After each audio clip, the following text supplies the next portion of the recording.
Hello and welcome, everyone. We're back with Bruce Lee again in our series with Michael on the Satanic Media Agenda. We'll know our disinformation program is complete when everything the American public believes is false. Like the moon landing. Yeah. Like so many other things.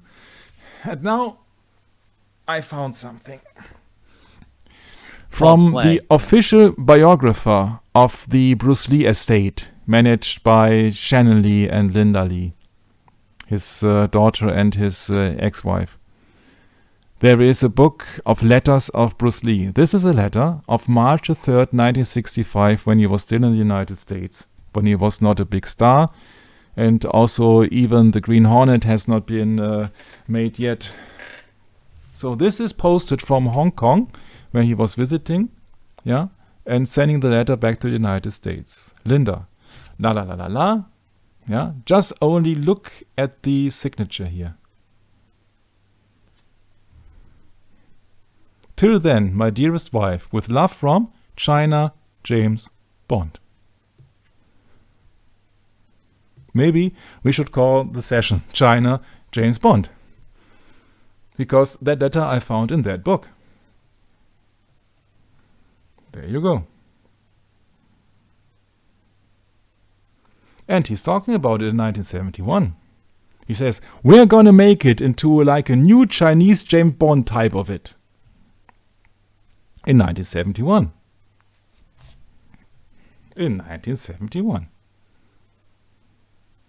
You see, why these guys like this necromantic Jimmy Savile are all promoted? Because they have just ties to, for example, the British Royals, so they don't get sued.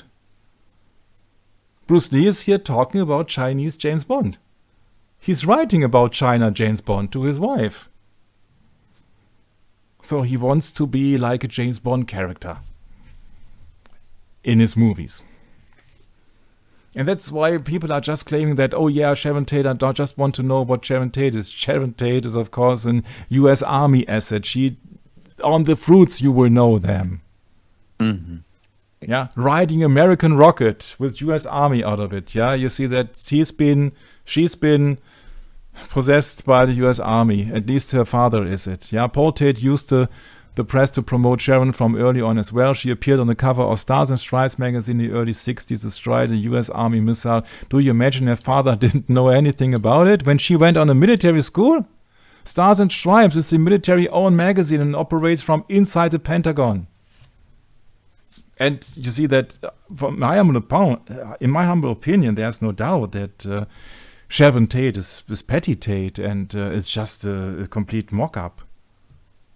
Mm-hmm. It's a complete fabrication. Yeah, it's like 9/11.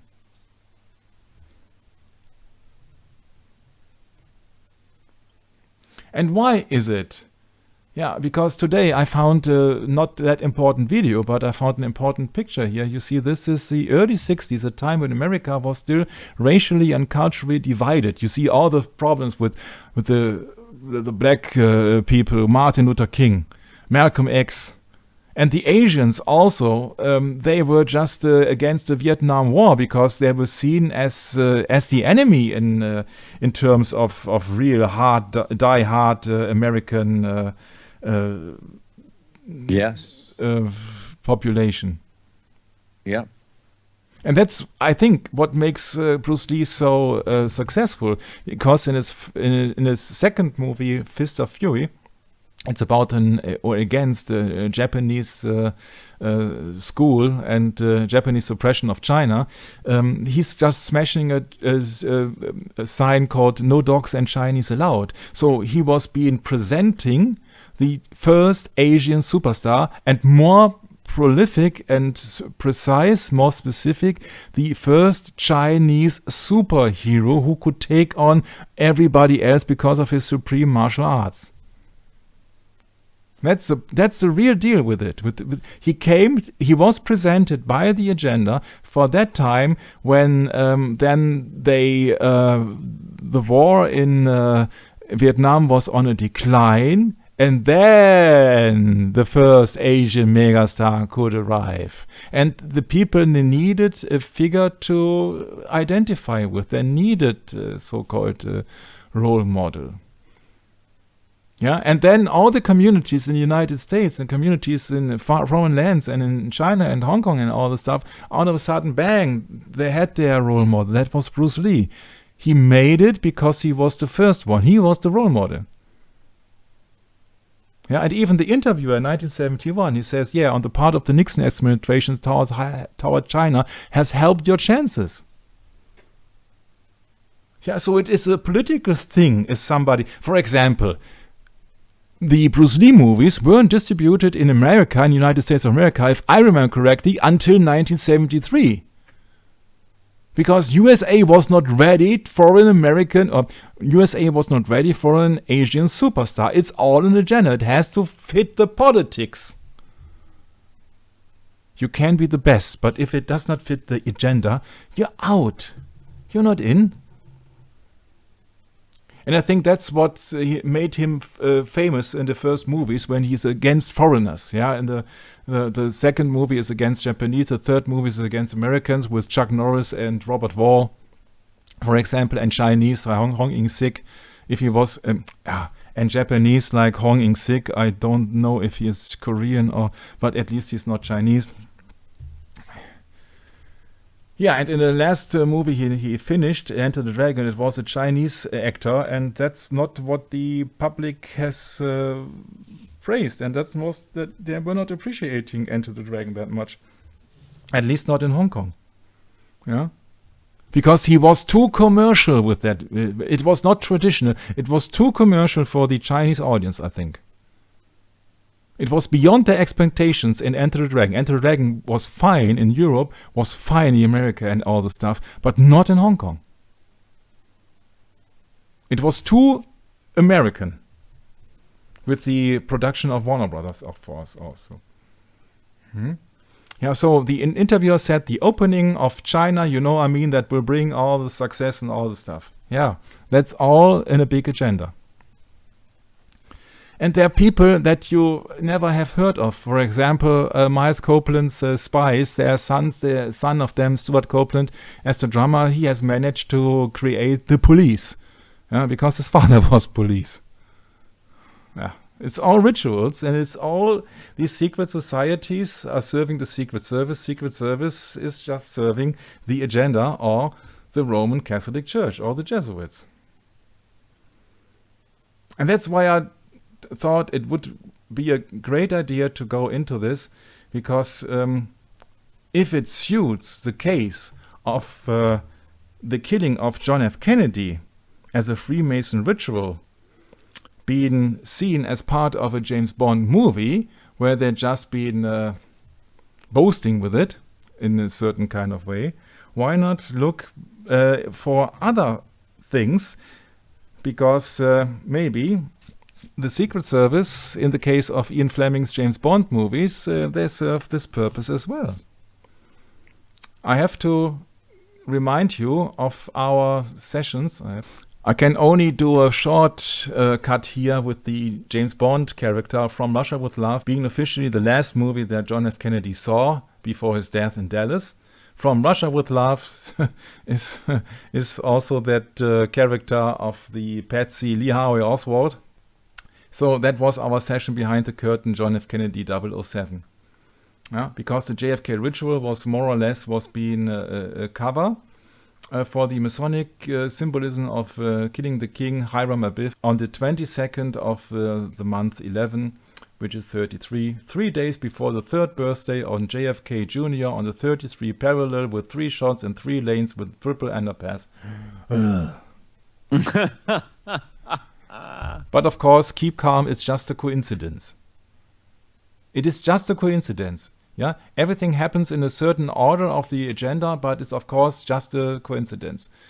They had a movie with the Manchurian Candidate, but I really would like to maybe set the link beyond that video, that we don't want to be repetitive. What happened here in the entire John F. Kennedy stuff with the ritual and with the strange coincidences in the 1964, 1 year later, movie called Goldfinger.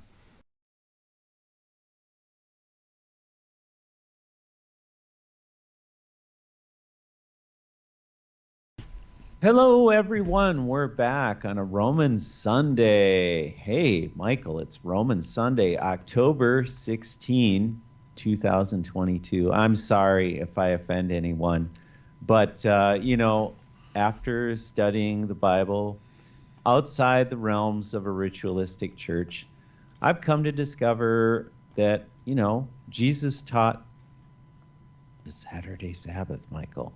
And we are gathered here to discuss today with Michael on biblical views on conspiracy. And we just happen to be in a new session today with an entirely new script that Michael has worked on for a long time. Michael's put a lot of thought into these scripts. And I just wish that we could get more people to view it. But, everyone's got their own cup of tea. Michael, welcome. Yeah, welcome, Brett. Welcome, dear listeners, and all over the world. Maybe, I don't know. Where are you? That's true. Yeah, we have a lot of listeners from all over, and all the continents. What do we have? We have so much to share. I mean, it's great to have everyone on the channel because, I apologize to everyone for not, getting enough time to do more. Just been so busy. It's the most beautiful time of year right now, Michael, and it seems like all the work comes right now and just comes pouring in and it's hard to keep up. But we do our best, Michael. Mm-hmm. Yeah, I thought I would like to speak about the connections from JFK to the movie industry, and especially things were being announced and things were quite having a bit of taste, and I got so much material left over for the conspiracy series that I would like to show you some things which you can wipe off as pure coincidences. Let's start. So this session has been named John Kennedy 007 by purpose, of course. Because there were actually movies before JFK was been assassinated, who really were some kind of premonition. Like the Manchurian Candidate, where a highly ranked politician had been assassinated by a programmed assassin. And also who was playing here the lead was Frank Sinatra. He was very close to the Kennedys, and he was, of course, also very close to the mafia. And what about that? He was Surrey military of Malta, of course. So that was once the Manchurian Candidate, so that it's highly likely that also Jacqueline Kennedy could be a Manchurian Candidate, sort of. The other movie is also Frank Sinatra, A Hole in the Head. And Kennedy had a hole in the head. So these movies were being made before Kennedy was assassinated. So then combine the Manchurian Candidate with a hole in the head. Yeah, that's very strange coincidences, but it's just, of course, the absolutely issue session here of pure coincidences. You will have, I don't know, dozens of coincidences now, huh? Yeah, the problem I got with several websites is that they just make claims without handing over any sources. So I don't care if Mr. Kennedy was being killed with the gun in a pocket or a gun in a lamp shop puppet. Actually, the outcome is quite similar. Huh? It's a hole in the head. Yeah, so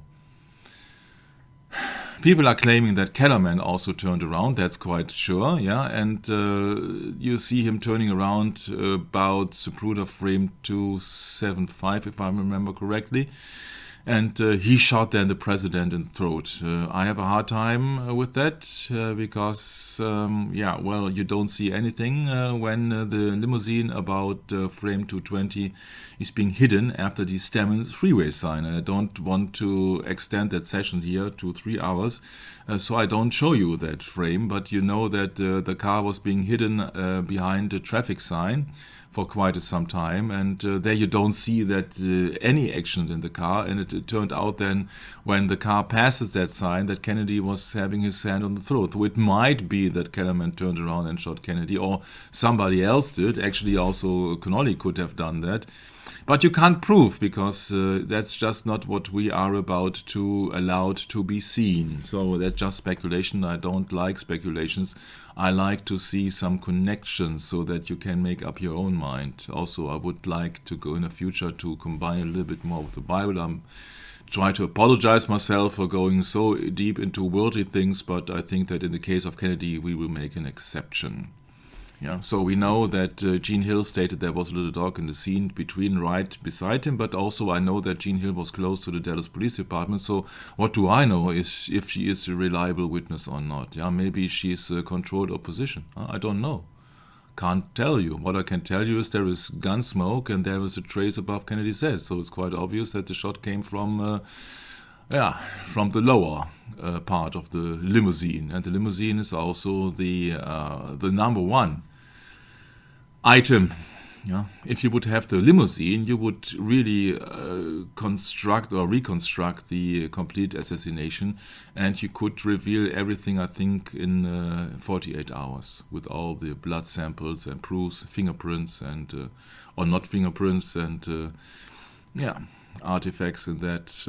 But that's a problem, you see. That's the point of the attack actually is a car and not Didi Plaza. Yeah? So they try to focus your attention to Didi Plaza when in fact the murder weapon is also somewhere in the car.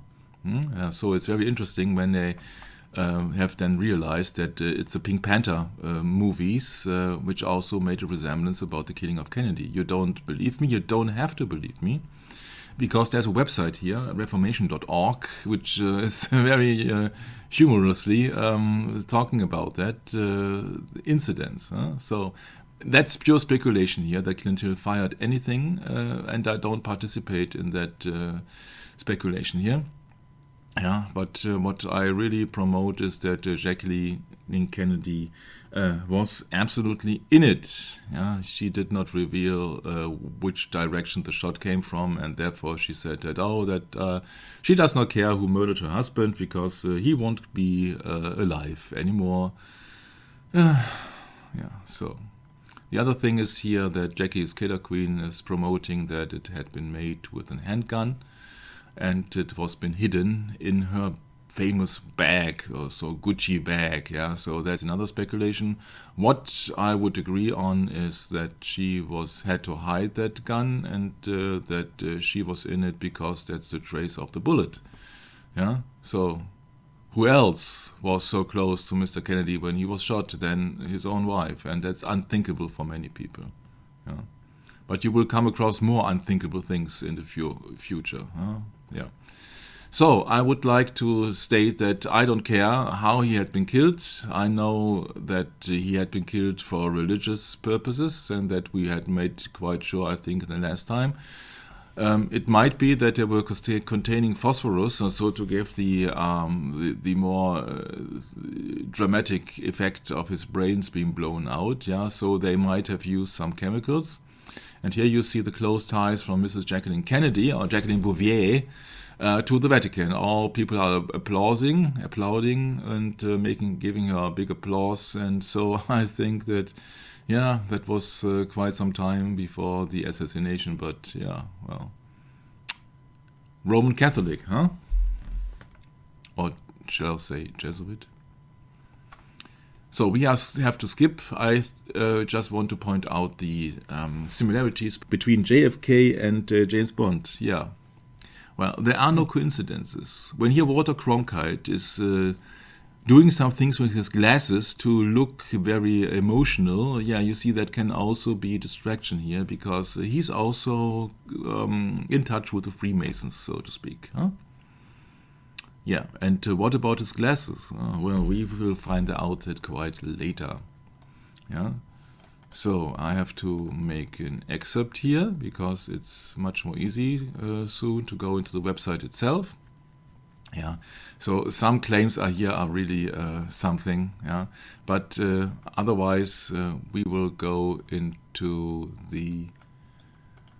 this website to show you some similarities about movies which happen to be made later on. And so that is that movie here from the Pink Panther. And of course the Pink Panther is quite similar to the pose that Jacqueline Kennedy made on the trunk after the shot. So there is a famous or infamous movie, so to speak, called A Shot in the Dark in June 1964. Huh? Guess when they started shooting that movie? Huh?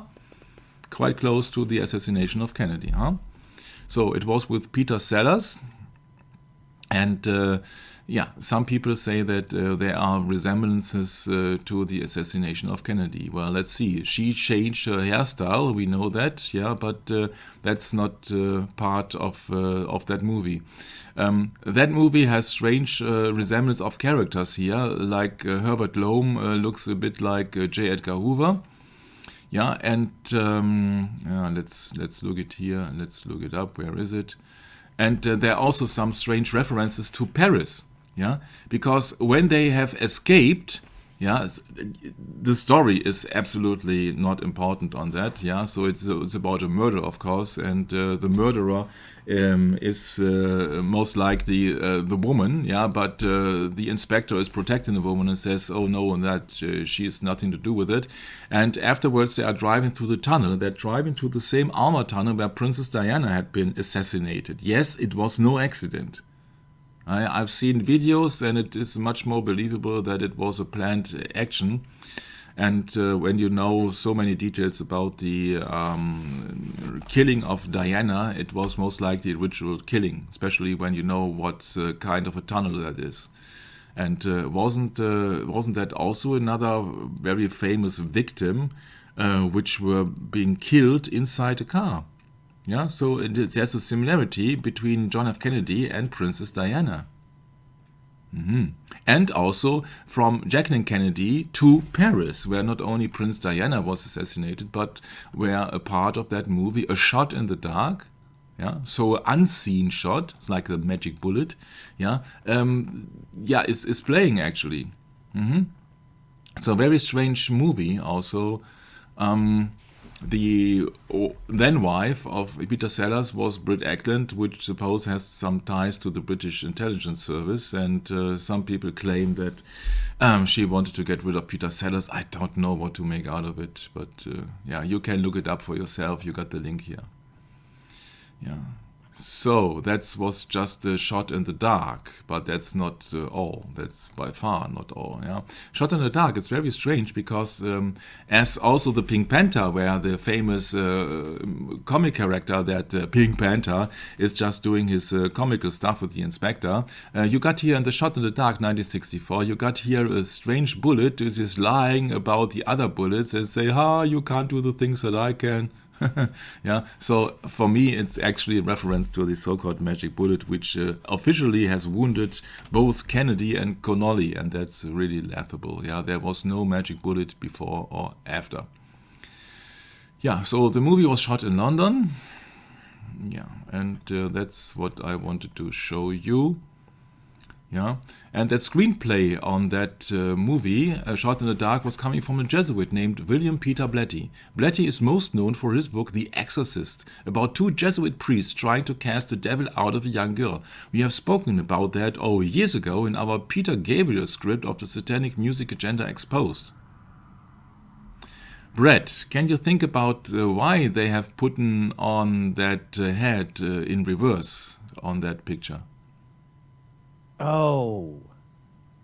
It's so easy. Yeah. It has something to do with Satan. Yeah, right. It's inverse. The inverse. Yeah. Yeah, that's Satan is the opponent. He does everything 180 degrees correct. Yeah, so that's that's so quite obvious, huh? Yeah. Mm. Yeah, and the Jesuitical priest, they could not cast out the demon, of course, or the devil, of course, because Jesus Christ, of course, said that Beelzebub can't drive out Beelzebub. What Mark 3:24 has been mentioned here. As we got so rarely a Bible comment here, let's look it up in the King James Bible. Mark 3. Zip. Yeah, there it is. Yes, Michael, and he called unto them and he called them unto him and said unto them in parables, how can Satan cast out Satan? Yeah, that's a situation when you got a Jesuitical priest trying to get rid of a demon. Or birds of a feather flock together, huh? Yeah, that's right. Yeah. And so I said that when I saw that picture here with all that green slime, I said, oh yeah, that's the birth hour of slimy. Yeah, slimy was that kind of stuff when we were giving our teachers in school a hard time in the end of the 1970s. Yeah, so that's a shot in the dark. Let's look it up. Yeah, the Pink Panther had a smoking Beretta. Yeah, so Beretta is an Italian gun, yeah, Italian handgun, Beretta. Yeah, so that would fit because, of course, Lee Harvey Oswald officially had then a Mannlicher Carcano, so Italian rifle, and then you got an Italian pistol. So most likely it was an Italian pistol. Yeah, you have to have the reference to Rome. Yeah. Allegedly, Roy Killerman's Secret Service nickname was Gabby because he did little talking behind his back. His colleague called him the dumb That reminds me, Michael. I'm sorry to interrupt you in what you just said, but that reminds me of that press release that they had found that, I forget that funny name, Italian name rifle for Lee Harvey Oswald, and claimed that it was this Italian rifle. I forget the name. And that's very interesting that they incorporate that in the movie, isn't it? That way. It's kind of a hint, isn't it? Yeah, sure. First it was a Mauser, a German Mauser rifle from the Second World War, and then they have changed the story to the Mannlicher Carcano Italian rifle. But the deputy who found the rifle, he insisted on having seen a Mauser rifle, and later on, he was having a hard time, and if I remember correctly, I don't know if that is part of that script here, he died. So much for the truth. When confronted with the fact that she had so the murderer is a she, had a .25 caliber Beretta smoking pistol in her hand, the Pink Panther told Inspector Clouseau that she received a bump on her head and blah blah blah. Yeah, so but she is the murderer. She had a Beretta, Italian. Yeah, so the next coincidence, of course, huh? Yeah, so I don't want to go into every nitty-gritty here. So the armor tunnel, la. Yeah. So, but, and it's a big but. Yeah.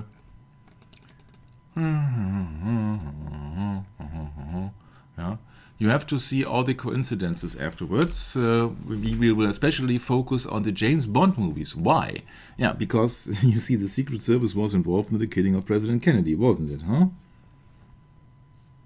So, that means JFK is the archetype of the Secret Service agent, and there have been Secret Service agents involved in that, like Kellerman, like Greer, like Clint Hill.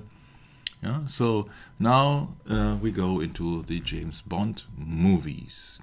Yeah, you see that even Aristotle Onassis, he and another famous Greek shipping magnate, Stavros Livanos, were the inspiration for James Bond William Stavros Blofeld. Yeah, The Spy Who Loved Me, 1977, if I remember correctly. But that's not all. Oh, yeah. Onassis worked with Knight of Malta, Rainier III of Monaco, so the husband of Grace Kelly, who decided then to switch off the life supporting system and also got rid of the damaged Rover car where Grace Kelly has died in, or almost died in.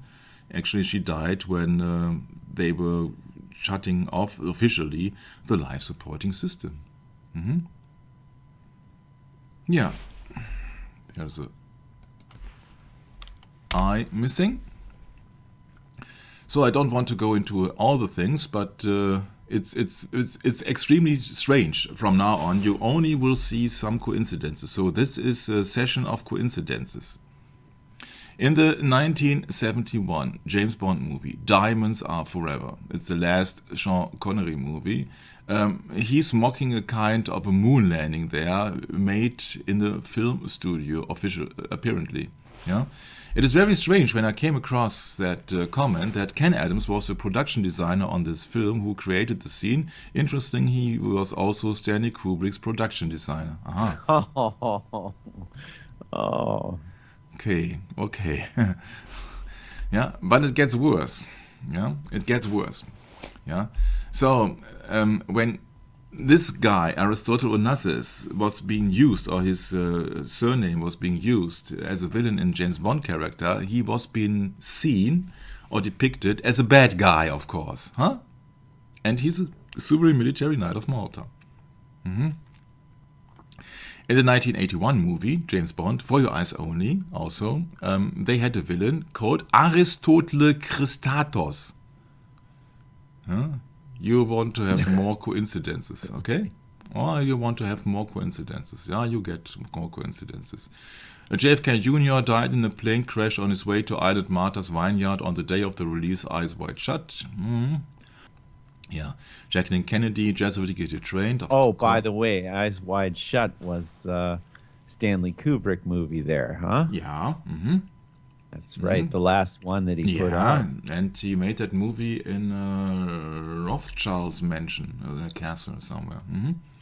Can't remember now. What a strange movie that is. I can't really recommend it to anyone. No, you have to get down to the symbolism. Then it's a really interesting movie, but without the explanation for a lay guy, you have absolutely no chance to know what's it all about. It's all about esotericism, isn't it, Michael? It is just a ciphered movie, you see, that if you don't have the key, you don't understand it. And that's the same with news, or the same with your newspaper or with television. Right. Yeah? If you don't know what's going on, you really don't have any clue.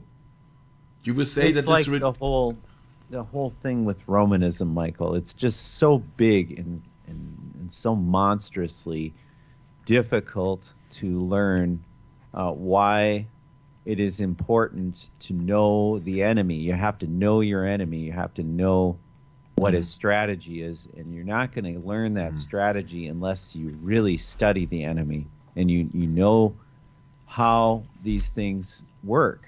And that's why we study the Catholic Church and the different doctrines they push, because they're everywhere in the world and they are opposed to the truth of the Bible, aren't they, Michael? So, Romanism is a huge problem, and I keep thinking of this book that Tom Fress was reading, the history of Romanism. Yeah, that's a fantastic study. Sometimes they really tell you the truth. For example, when Pope Francis was visiting, I think it was New York some years ago, he said that Jesus has failed on the cross. Yeah. He was in this church. What was it now? The main church of I might be wrong, but in I forget all of the. Yeah, it's not important which church. I think it's just important that you know that he's not believing in Jesus Christ. Well, of course. I mean, what I wanted to point out is they have this Masonic floor. I mean, it's a black and white checkered floor. I mean, how obvious is that? I mean, if you know anything about Freemasonry, and how that relates to the church and the Church of Rome. And, you know, they hide it in plain sight, don't they, Michael? Yeah, you see, these are no coincidences. Okay, that's for usual approach. That is just a series of funny coincidences. Yeah, but this is just coincidence number 4 or so. If we have then gotten into coincidence 20, then you should really start asking yourself if that really this world is running on coincidences or running on conspiracy. Okay, so let's move on. Let's move on. Yeah, okay. We don't need that stuff. So I thought to myself, well, maybe I should take a look in the movies of 1964. What will I find? Okay, in France, you know, Jacqueline Bouvier, there was a famous Fantomas, so the Phantom, about a genius mastermind, behind a mask, very recent thing, who has organized big amounts of money and threatening all the industrialists. And this is the beginning of the movie, starting with a movie company with a big G. I said, oh. Yeah. Yeah, starting of course in Paris with the big obelisk in the place of the Concorde, place of the Unity, actually, Place de la Concorde. That is the same place where Marie Antoinette has been decapitated. Yeah. So, and you remember the song text from Queen, just like Marie Antoinette, da da da da da da da, Right. Killer Queen. So there is the famous obelisk, which is the obelisk also standing in St. Peter's Square in the Vatican and in Washington. You see that all these major cities, they got that obelisk. I really have a hard time that people are so like blind to London, see. too. But the Bible is speaking about that the people have been blinded. Yeah, that's right. Yeah. They have an obelisk, an Egyptian obelisk in, was it Hyde Park in New York City too? Everywhere. In all the Yeah, major cities. they're all over the And place. it has been disguised as a Washington Monument. Yeah. Yeah? That's not the Washington Monument. That's not the monument for Washington. That's just that's just Well, here's the thing, Michael. Isn't it interesting? When you study books like Rulers of Evil, you discover that Washington was actually an insider for Rome. Huh.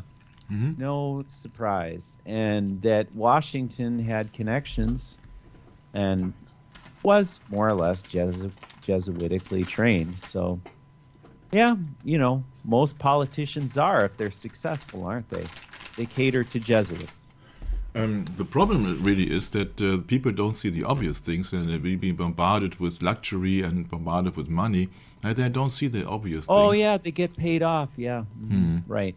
And that's what Babylon is, isn't it? Is luxury and wickedness. Ring a bell? We will try to tell you the truth. We will try to see you show you all the coincidences here.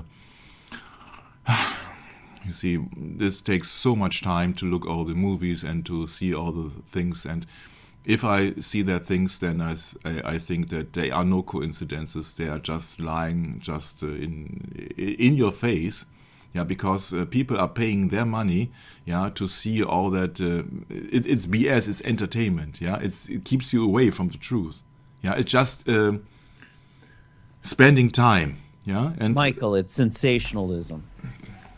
Yeah, making sensation out of the. we should mocking focus more on the Bible and less on that all satanic stuff. But the problem that I got is that once I started Kennedy, you see that it's hard to stop, because now out of a sudden everything is connecting through media, music, and everywhere. Right. That's true. So this is also kind of satanic media agenda exposed. Yeah, it's not only conspiracies or JFK. The entire world is satanic. You have really to realize it. It is not restricted on politics also, or military. Yeah, where it's Michael, quite obvious.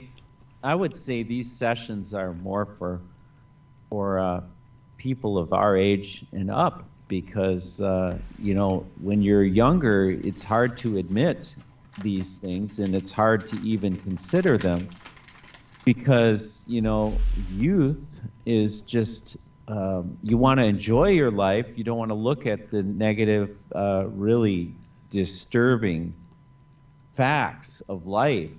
And unless there's, I don't know how to put this into words, but yeah, it's got to be really hard for young people to come to this knowledge, to deal with it, and accept it. I know it was for me when I was a lot younger. It was like almost too much, actually, Michael. Almost too much. Can't really handle it. Gotta go. Yeah, and they also depict here another capital city named Paris. You see Paris has been founded on mysticism. Yeah. So what happens? It is just luxury items here, and there are masterminds, Phantomas, and this is Blofeld, the mastermind of JFK. But maybe the session begins a little bit lame, but will soon turn out to be interesting, I hope. So it's been happening here at Van Cleef & Arpels, a French luxury jewelry company. You see that with jewelry, also Lucifer has been equipped in Ezekiel 28:13. Yeah, all the precious stones were thy covering.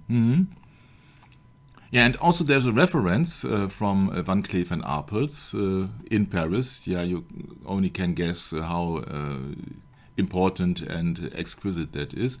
In the James Bond movie, Diamonds Are Forever. Yeah? I miss you more than Van Cleef would miss Arpels. And in Phantomas also the car is equipped with oil and spraying and so. And for me the real Phantomas is actually Christian von Koenigsegg, so who make that insane fast cars, about 300 miles per hour or so. Because it's just like a Phantom. We have a Phantom here from the former airport battalion, military stationed fighters there. But Christian von Koenigsegg is just like a Phantom. I know he's lesser nobility because it's von Koenigsegg or of Koenigsegg. Yeah, but where does he has all his money to pay all his employees and have all his ideas and engineers when you are just selling, 100 plus cars a year? It's just... it's all distraction. You see that I guess there are some very, very, very famous organizations supporting that kind of hobby. Yeah, you know that Satan has just small time. Yeah? So Phantom. Yeah, it's not a good idea. The Phantom means something you can't. You cannot get a grasp on. Yeah, it's just a ghost. Yeah, it's like Rolls-Royce Phantom. Yeah, you see that. What's it all about? It's not positive at all. Yeah, but many people are just not getting aware of the fact that the entire internet has been censored, and so they only allow a certain amount of information. Google with its rainbow colors. Where the problem is that rainbow is usually the connection of God and people after the flood. So with Noah and God, and in Lucifer also claims to have the rainbow, or LGBT claims to have the rainbow. But the problem is that Google is a company, and the problem is that we are at the moment using that platform. So it's hard to speak about it. Maybe it's better to show that. But you will see what's it all about, because Google also has a combination or reference to 007. Yeah, because the GU or the OOG in Google stands also for 007. Why? Oh, it's really simple. 007 used to be the signature of John Dee. John Dee was somebody who, with another guy, has set up the first secret service for Queen Elizabeth I, not the second, who just has died a few weeks ago. Yeah, so and that was his signature, 007, or these two glasses and a cane. Huh? And that's a problem with it. You see that that 007 means also Google, or has been incorporated in Google. Why? Because G is the seventh letter of the alphabet. Huh? So just insert here a G, U, G, L, E.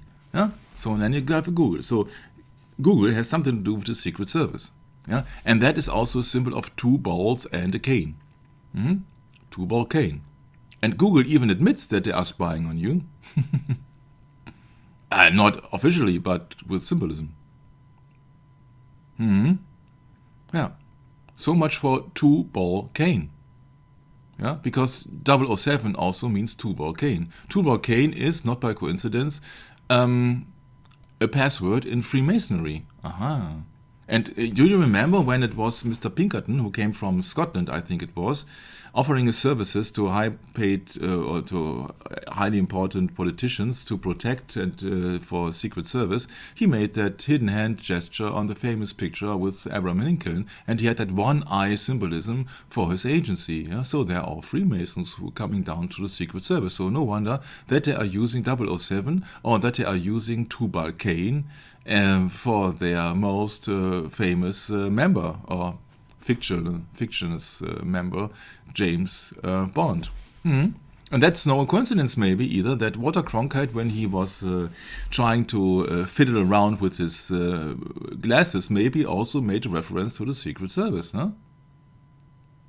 Remember that symbol with the two glasses of 007?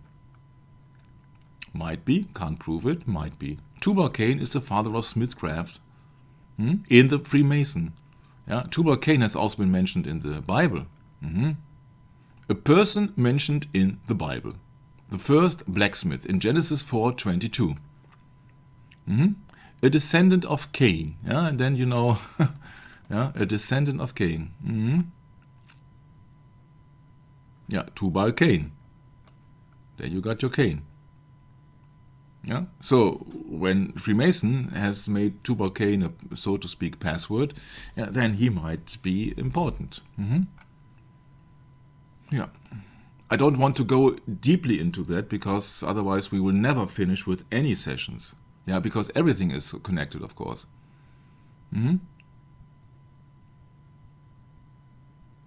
But it's just Tubal Cain. She bore also Tubal Cain, an instructor of. Oh, sorry, Brad, I didn't want to take anything away. No. Yeah? Go ahead. An instructor of every artificer in brass and iron, and the sister of Tubal Cain was Nama. Yeah? So you see that they are using, once again, not only Solomon, they are not using the temple, and they are not using Tubal Cain. They are just using biblical references, but in the wrong context, of course. So Tubal Cain, yeah, somewhere in the line of Cain, maybe.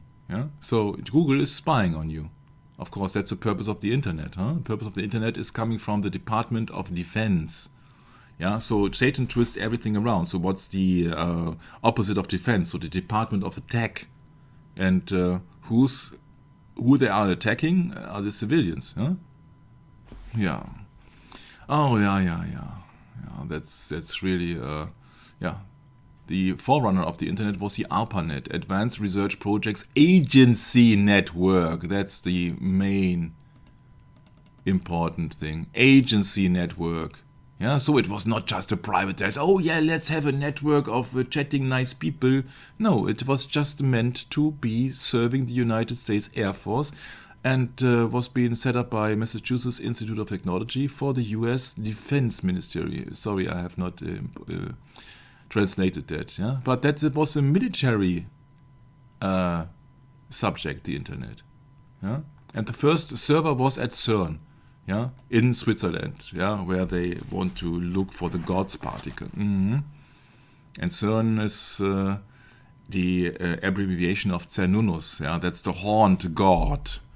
Yeah, but, by the way, I have a resource that I cannot disclose on this. On any of these sessions that has told me that they actually planned on building that large Hadron Collider, whatever you call it. Yeah. They were planning on building it in Texas first. And they discovered that they could not do that. They had to find a different location for whatever reason. They chose Switzerland there on the border. And Switzerland, yeah, especially Switzerland. Isn't it on the border between Switzerland and Italy. somewhere? Italy. Oh, really? And guess what? Guess what? No, Switzerland is not a big country. It's a very small country, but it's a very rich country. And why is it a rich country? Because they used to store all the gold. Yeah? Speaking of aprons, And speaking of the Soviet Military Knight of Malta, and speaking of knights in general, yeah, look at the symbolism of the flag of Switzerland, and then oh yeah, it's a that's red cross. Oh, Yeah, yeah, yeah, and the Gmail Yeah. logo seems to be the Masonic apron. yeah, it does. Yeah, You know, there are many more similarities. You see that G, yeah, the letter G, yeah, you really know what. yeah, that's right. Yeah, in Freemasonry, put a Gmail. triangle in there. Yeah. There you go. Mm-hmm. All-seeing eye. Yeah, right. Yeah, you can do that in Access. You can say, okay, the G, the Freemason, yeah, and then Google 007, yeah, and then LA. Why does it not work here? Yeah, so that's Google. Yeah, and the Google Play logo is the sigle of Lucifer. Man, incredible. Yeah, I made a German session about that. Yeah. Jeez. Yeah. That is wicked. Can you scroll down just a touch so we can see that? Yeah. Yeah, there we go. There are no, it's all coincidences. I told you right from the start. This is just a session of coincidences, huh? This is all just coincidences. Yeah? It's just very coincidental. I don't know. Sorry. It's just not by coincidence that all the major companies have some reference to any pagan gods or Satan directly, like Nike. Yeah, and all the stuff. Yeah. So many occultists say, no, that's wrong. That was not John Dee's symbolic signature when he was communicating with Queen Elizabeth, but its circles symbolize the private eyes, yeah, and that is just also looks like a 7, so that could be 007 or Google. Nicholson made a movie about that. It's called Kane, Tubal Cain, full version. Yeah, anybody who wants to get deeper into that can look it up there, okay? Yeah, so I don't know. It seems to be that Mrs. Kennedy is just a secret agent. Yeah, okay. So, don't underestimate symbolism, yeah? So that might have also be a reference to, I know what's going on. I turn on my glasses and I'm just a part of that private eye called the Secret Service. Might be, can't prove it, of course. Huh? But it will get very interesting, I hope, at least from now on. Because I have to admit, I made a mistake. My mistake was to rely on Google Translator. Because on a Google Translator, he made an automatic translation, of course, yeah, and then Mr. Zapruder says something he didn't say, yeah, allegedly due to the automatic translator. He said, I saw that broccoli opens up all blood. And speaking about the head of Kennedy, of course. And I said, oh, that's interesting that he has a reference to vegetables. But the problem is, I made that in here the Zapruder fairy tale movie, and I rechecked it later on, but then the session had been released. So, what did he say actually? He actually said, no, I saw his head like broken up. So he did not say anything about broccoli. But sometimes, just sometimes, there are just coincidences.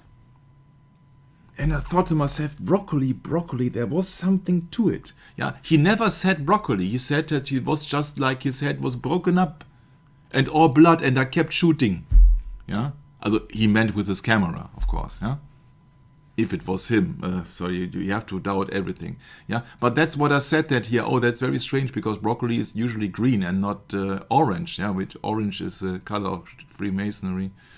33 degree, 22 plus 11, the 22nd of November, 33, and all the stuff. And I said, broccoli, red, broccoli.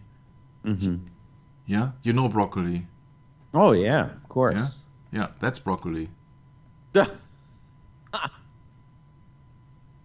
I have no idea who that is. You have no idea what that is? Oh wait, is that Cian whatever? No. That's Barbara Broccoli.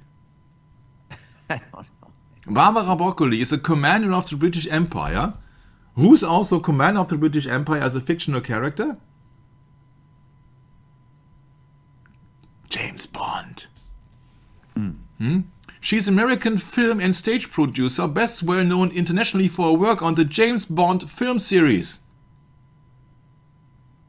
And if that automatic translation from Google would not be such a mess, I would not have gotten into the script here. Yeah? So let's meet Mrs. Broccoli. Because she's responsible for the James Bond movies. 007. Interesting. They were produced by the Eon, yeah, that's the goddess of the morning dawn, the Eon of Horus, yeah. And she was been handed over the task from her father called, Broccoli, huh? Tja. By his daughter Jesuit Barbara Broccoli, some website is claiming here. And usually it was Albert Broccoli who came up with the idea, and he was having, he was making the first, I think it was all the movies with Sean Connery. Also the movies, they were present when James Bond was starting in 1962, when Kennedy was still alive. Yeah? So she's the daughter of Albert Romolo Broccoli. An American, so Rome, huh?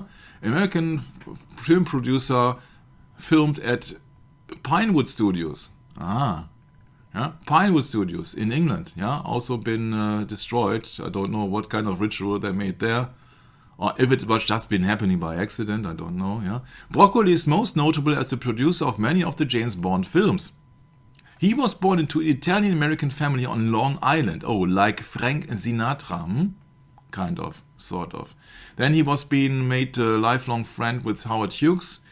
And then also Wikipedia tells you that Broccoli have taken a part in a barroom brawl which took the life of the comedian Ted Healy. Yeah? His cousin, Broccoli's cousin, gangster Pascal Pat Di Ciccio, and film star Wallace Beery fought with Healy and beat him to death. Yeah? So you know that now your producer of James Bond movies has some experience of killing somebody. May have been taking a part. Well, yeah. The early life has been said that he was immigrants from Calabria region of Italy, Giovanni Broccoli. Yeah, and then I went down the family tree and I said, well, there are much more Broccolis there. And I said, well, it was in Calabria. Okay, what is the mafia called, or the mob called in Calabria? It's called Ndrangheta. Can't speak it. Ndrangheta, don't know how. Yeah? But they got that symbol here. Yeah, like a spider or something else. Yeah? So in James Bond fictional, yeah, you see that symbol of Spectre. I said, okay, might be a coincidence, huh? Just a coincidence. Yeah? So Mr. Broccoli, the producer of James Bond, has an older brother. Yeah? He acquired his nickname after his cousin, mobster Pat Di Ciccio. And that Pat Di Ciccio was a mobster who was working for Lucky Luciano, and that is one of the high-rankings mafia gangsters of all time in the United States. Yeah? So, you know, huh? There are connections with the mafia to James Bond. Weren't there connections with the mafia with Frank Sinatra? Weren't there connections with the mafia with John F. Kennedy? But it's just a session of coincidences, yeah? Yeah, so he was a tough guy beating up his wife, etc. And there's also in the Wikipedia entry of Pat Di Ciccio, it's been, of Broccoli, a source alleged to that actor Wallace Beery, Broccoli and film producer Pat Di Ciccio beat Haley so badly that he fell into a coma and died. Yeah, so Broccoli was beating up somebody to death. Yeah, and that guy later was the producer of James Bond movies, and he was connected to the mafia or the mob. Broccoli admitted that he was indeed involved in a fistfight with Healy at the Trocadero. He later modified his story. Oh. Yeah, only the victor is writing history, huh? I can't prove anything, but it's really obvious here what kind of a circle Mr. Broccoli is in, huh? And that's all only about the wrong translation of the Google translator. Then, because of the authorities' lack of interest in investigation in Healy's death, an autopsy was not performed. Oh, sure. So many coincidences here. That's a session about coincidences. In 1966, this Mr. Broccoli, 007 producer, was in Japan with other producers scouting locations to film the next James Bond film, You Only Live Twice. He had a ticket booked on BOAC flight 911 and cancelled his ticket on that day so he could see a ninja demonstration. Flight 911 crashed after clear air turbulence. What a coincidence. 9/11, 1966. Yeah? But Mr. Broccoli and Mr. Harry Saltman, they have cancelled that because of a ninja demonstration. Ninjas are kind of soldiers of mercy. Oh, ninjas, yeah. Ninjas, yeah. And so it's all about 9/11. It's all about symbology and numerology once again, like Calvin Klein. C means 3, K means 11. 3 by 11 is 33. Welcome to Freemason and Sodomy. Yeah, and that Broccoli guy had a daughter named Barbara Broccoli. And of course, Mr. Broccoli has a star, so he's a admirer of fallen angels on the Hollywood Walk of Shame. So, and he's been responsible for all the James Bond movies, which has been listed up here. Yeah? So 1, 2, 3, 4, 5, 6, 7, 8. Okay, all the things, and these two were when JFK was still alive. So let's focus on that movies quite soon. Now, he's also been busy with Bob Hope, who is just another sovereign military knight of Malta.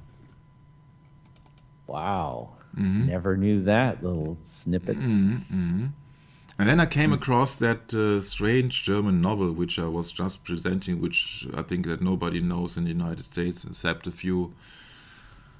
It's about Friedrich Dürrenmatt, The Visit of the Old Lady, a tragic comedy. When he was putting out a name of that incredible wealthy woman, a billionaire woman, yeah, she's called Claire Zachanassian. And I told you that it was just a combination of names. Yeah, Zachanassian sounds very elite, yeah, unique, like Bouvier, yeah. So Bouvier also, yeah, it sounds Bouvier Kennedy does not sound that great. That Kennedy Onassis, yeah. So that's wealth and power and politician, etc. So and Zachanassian is just a combination of these three guys, where one of them, the middle name, the middle part is coming from Onassis. There comes the Nassi of Zachanassian. Okay, that's once again Mr. Yeah. Aristotle Onassis. Okay. So I don't want to bother you with all the things.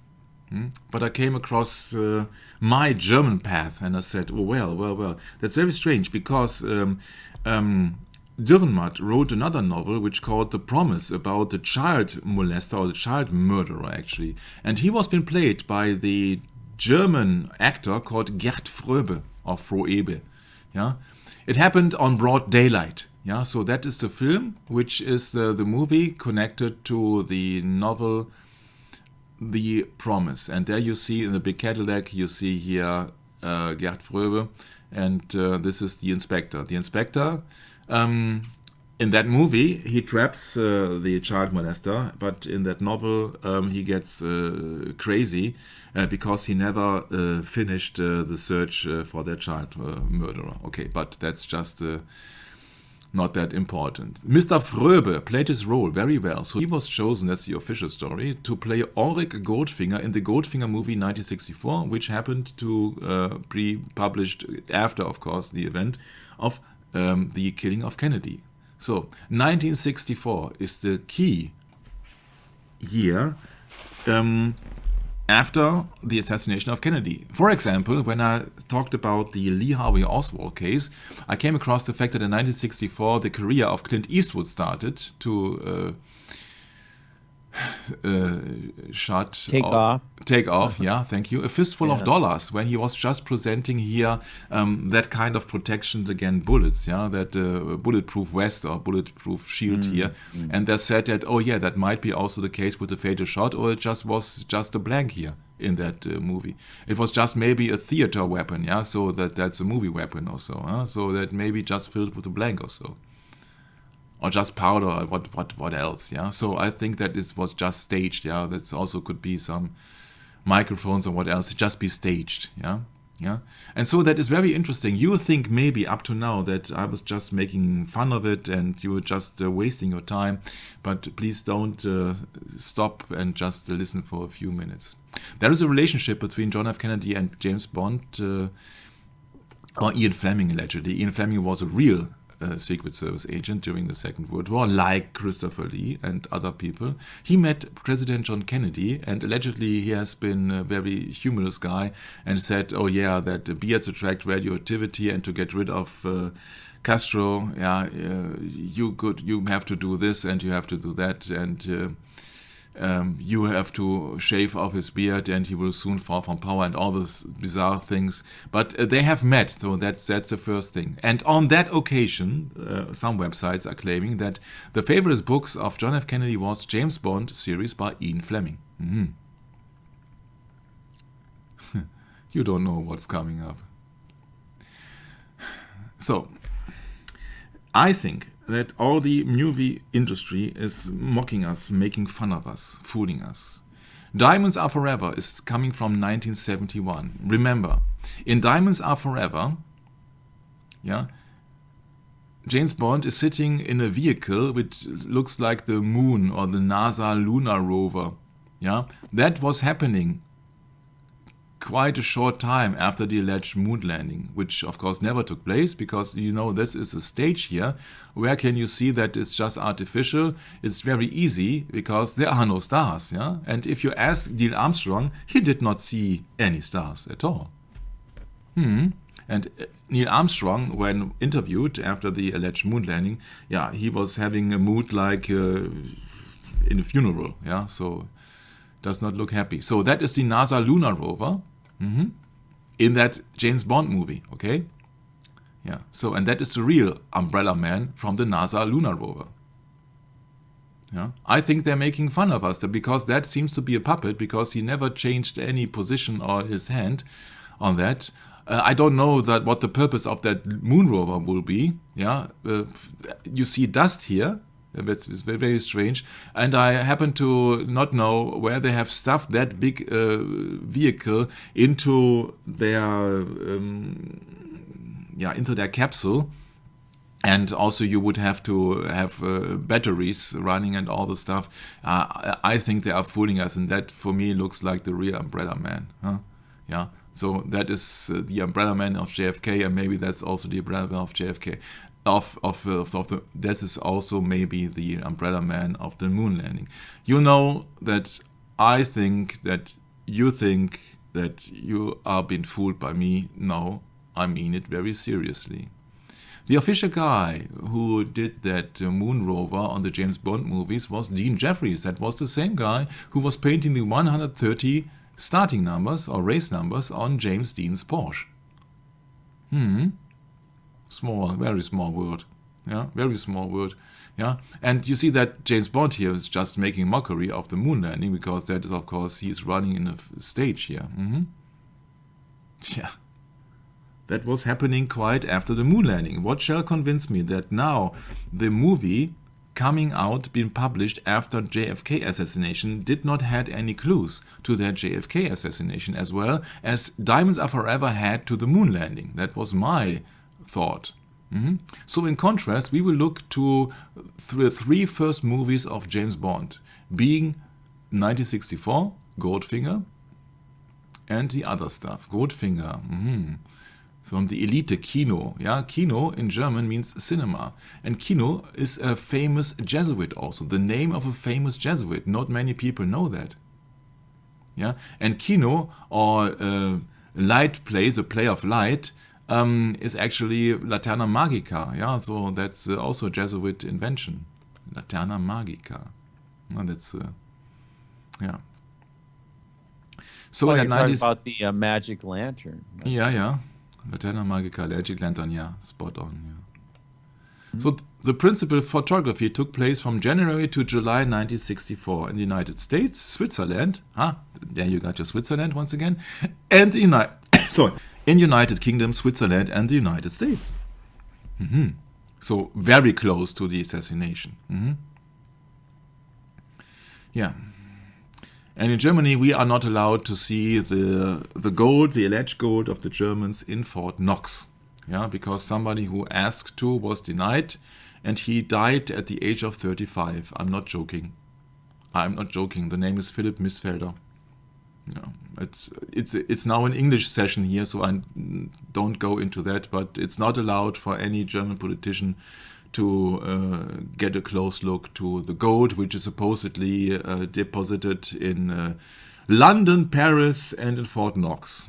Yeah, we have to believe it. Okay. And so I apologize for not having anything in chronological order here, but it is just so much work to look at all the films and to combine all the pictures. But we have to remove one of the truth protective layers, and layers can be also used in film to hide something. So, Mr. Armstrong, we will try to remove some of the truth protective layers. When we come down to the 1964 movie, A Shot in the Dark, with that bullet, the inspector Peter Sellers says, nothing matters but the fact. And he says, the bullets were fired at close range from a .25 caliber Beretta automatic. Fact.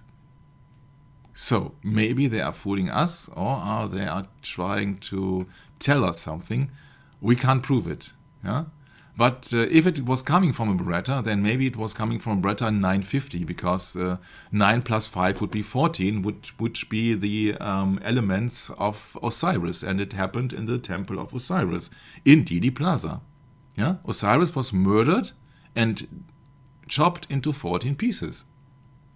Yeah? So that's Beretta 950. Yeah? That would fit for the symbology, numerology. I can't prove it. Yeah? So you have to take it with a grain of salt.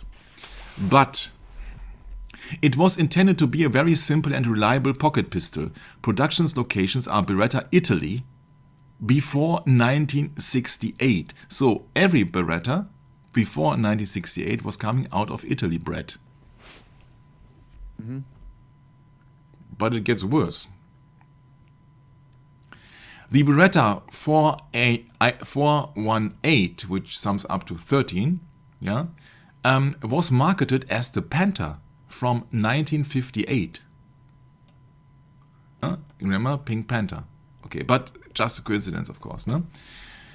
The Beretta in fiction. James Bond uses the Beretta in the first 5 novels of the series by Ian Fleming. Yeah? And that's Ian Fleming Tombstone. It is just another coincidence, of course. So that is not the usual gravestone also, huh? Not quite. And he was a cousin of, or Christopher Lee was a cousin of Ian Fleming, but yeah, that's not that big item. That's why I say they have exchanged roles here. On the left side you see Christopher Lee. He's a Secret Service agent who plays an actor. He actually, when you are a Secret Service agent, you stay being a Secret Service agent your entire life because you're carrying secrets. And on the right side, you see Roger Moore, who is playing a Secret Service agent, but is just an actor. That's the man with the golden gun. Yeah. And this, yeah. And so Christopher Lee is officially just collecting some passes of Secret Service companies, Special Air Service, and so you have to believe it. Yeah, so he has access to all the Secret Service company, and you know that he was coming from Charlemagne. He's a descendant of Charlemagne, and you can guess that when you had combined it with Secret Service agents, you know that yeah, he's a kind of a Jesuit as well. Yeah, so these people are people who are knowing too much, the man who knew too much, and all these Secret Service guys knew too much, and of course they are silent about their missions. So this is allegedly a membership card of Mr. Lee. Bond's pistol, as described, as a very flat 25 caliber Beretta. In reality, Ian Fleming received a fan letter in 1957 from a certain Jeffrey Boothroyd, a Bond enthusiast and gun expert, criticizing the choice of firearm for Bond. Boothroyd called the Beretta a lady's gun. A lady's gun. Remember the similarity now to JFK. And suggested several alternatives, one of which was the Walther. And so he says, in the film, Boothroyd references this when describing the Beretta with the line, nice and light for a lady's handbag. That was my reference. But it's, of course, just another coincidence. It is not me, it is just me quoting here somebody who was in touch with Ian Fleming. And he says, well, the Beretta is nice and light for a lady's handbag. And you got the reference of shot in the dark as well, when I say, yeah, the shots were coming from a .25 caliber Beretta. Fact. Of course, these are just coincidences. Can't prove it. Yeah? So the guns of James Bond, there you can read it. Yeah, this is the source. Let's have a look in the first James Bond movie. It starts with a chess game. Freemasons somewhere. And it turns out to be that James Bond has been captured there on an island with Dr. No. Dr. No means the one who's denying, So Satan. And it's about radiation there, yeah, because they are just playing on with the atomic power. And the villain here, Dr. No, says, yeah, our clinics are full of people who are thinking, well, Napoleon or God, like today. Yeah, and you see that here it's just danger level. It's about atomic power, radiation zone.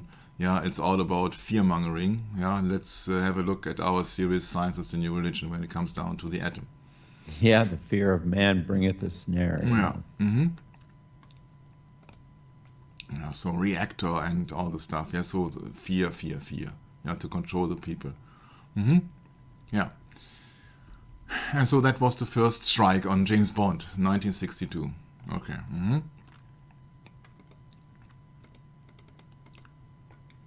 But that is the second one. It's called From Russia with Love. That is in the year, Brad, 1963.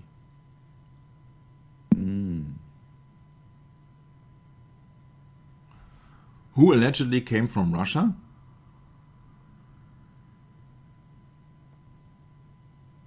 You know that guy here? That's Lee Harvey Oswald? Yeah, he came from Russia. Officially, he had also a Russian wife. Yeah, and that shot here, that got the Pulitzer Prize for photography. Can you imagine? Yeah, so that's the best picture that somebody can come up with where allegedly somebody had been killed. Yeah, that's a Pulitzer Prize. We are living in a satanic world. You have really to see that. Yeah? Because that is the next picture who has received the 1973 Pulitzer Prize about a naked young girl crying in pain about being burned severely by napalm bombs. Not atomic bombs, napalm bombs. That's a Pulitzer Prize. Yeah? So, terror, murder, that sells in that world. Yeah? Pulitzer Prize. I don't want to have that prize. Yeah, so that would Pulitzer was alleged to. No, I don't. So these are the pictures I would have chosen, Brett. Yeah. Instead, or maybe this. Yeah, but this satanic world, yeah, is just choosing pictures like this. Yeah, we're living in a satanic world. Yeah, I would choose pictures like a happy baby or happy child, not baby, child, dolphins, horses. Yeah, these were the best pictures I would come up with. Yeah, but we're living in a satanic world. Yeah. Mr. Oswald from Russia with Love. Yeah. Oswald the Lucky Rabbit, they named him also. That's a comic strip by Walt Disney, 33-degree Freemason. It's just coincidence, of course. Yeah. And allegedly he traveled to the Soviet Union in October 1959. Allegedly. Yeah, we don't know which Oswald traveled there. It was Lee Harvey or Harvey Lee. Yeah, but nevertheless. Yeah. The filming on that From Russia with Love began at April the 1st, 1963. So, when Kennedy was just in power. And it's not an April's Fool, I don't know. Yeah. So, when he was asked what kind of a poison he had given to that girl to paralyze her, the Russian agent says chloralhydrat. And I said, chloralhydrat? Where did I come across the chloralhydrat? And I said, yeah, of course, Marilyn Monroe. Yeah, she died as an overdose of chloralhydrat in 1962. 1 year ago. I said, what a coincidence, because Marilyn Monroe, Brad, has no connection whatsoever with Mr. Kennedy. Or was there something? We have to think about the fact that they might have been paralyzed, JFK, and not been shot, but just also been paralyzed. Yeah, so From Russia with Love is in 1963, yeah, so in the same year when Kennedy was there, and had been released in October 1963. Very interesting, yeah. This is official Wikipedia. As President John F. Kennedy had named Fleming's novel From Russia with Love among his 10 favorite books of all time in Life magazine. And then he received allegedly 3 shots from Italian rival from somebody who had been coming from Russia called Lee Harvey Oswald. Just another coincidence, of course, no? Yeah. Yeah, so like broccoli opens up all blood, no? Yeah, thank you very much for your automatic translation. Sometimes even that is very useful. And Mr. Arthur Schlesinger, that's what Jörg did not believe in the first place. Arthur Schlesinger wrote in the American Prospect the following. Arthur had another unusual White House post as movie critic and impresario. From Russia with Love was his selection, so Arthur Schlesinger's, his selection the night before President Kennedy left for Texas in November 1963. So allegedly, according to Arthur Schlesinger, From Russia with Love was the last picture that John F. Kennedy had taken a look at in the White House. Art is just another bunch of coincidences, of course. And all these people have tragic death here. Arthur Schlesinger, that's the source. Okay, let's move on. Yeah, so these are extracts from the movie From Russia with Love. Maybe that is also here a symbol of Spectre or Narangeta. Yeah, and this is here in the 12th second in that clip here when he was been poisoned. They say, I will translate it, we have to have a poison which is much more faster than that. So it's about the poison here in Russia with Love. Coincidence, no? It's also maybe a coincidence that the infamous chief of that Russian intelligence, an older woman,